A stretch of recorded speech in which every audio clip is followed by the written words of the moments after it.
মা শুধু একটা শব্দ নয়, এটা পৃথিবীর সবচেয়ে বড় শক্তি। একজন মা নিজের স্বপ্ন ভুলে সন্তানের স্বপ্ন গড়ে দেন, নিজে কাঁদলেও সন্তানের সামনে হাসি মুখেই দাঁড়ান। মা কখনো হারতে শেখান না, জীবনের যতই কঠিন হোক না কেন।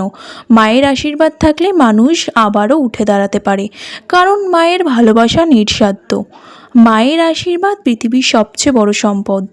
আজ মাদার্স ডেতে শুধু একটা কথাই বলতে চাই, যে মানুষটা সারা জীবন আমাদের জন্য লড়ে গেল, তাকে শুধু আজ নয় প্রতিদিন সম্মান করুন, ভালোবাসুন। কারণ পৃথিবীর সব কিছু বদলে যেতে পারে, কিন্তু মায়ের ভালোবাসা কখনো বদলায় না।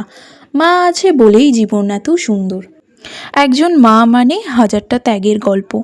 সন্তানের ছোট্ট হাসির জন্য যে নিজের সমস্ত কষ্ট লুকিয়ে রাখে, সেই মানুষটাই হলো মা। আমরা বড় হয়ে যাই, ব্যস্ত হয়ে যাই, কিন্তু মা কখনো বদলায় না।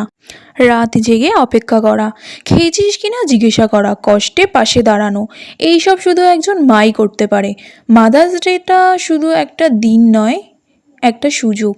তাই আজ যারা মাকে কাছে পেয়েছেন, তারা একবার হলেও মাকে জড়িয়ে ধরে বলুন, মা তোমাকে অনেক ভালোবাসি। জীবনে যদি কাউকে সত্যিকারের যোদ্ধা বলতে হয়, তাহলে সে হলো একজন মা। কারণ তিনি কখনো নিজের কথা ভাবেন না, সবসময় সন্তানের সুখটাই আগে রাখেন।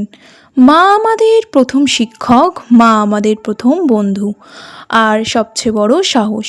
আমরা জীবনে যত বড়ই হয়ে যাই না কেন, মায়ের কাছে আমরা সবসময় ছোট্ট শিশু হয়েই থেকে যাব। আজ মাদার্স ডেতে পৃথিবীর সব মায়েদের জন্য শ্রদ্ধা আর ভালোবাসা। কারণ মায়েরা আছেন বলেই পৃথিবীটা এত সুন্দর, এতটা মানবিক। আজ মাদার্স ডে, তাই মার জন্য আমি বানাচ্ছি চিকেন। জানি রান্নাটা মার মতন অতটাও পারফেক্ট হবে না, তাও এর মধ্যে আছে অনেকটা ভালোবাসা আর কৃতজ্ঞতা।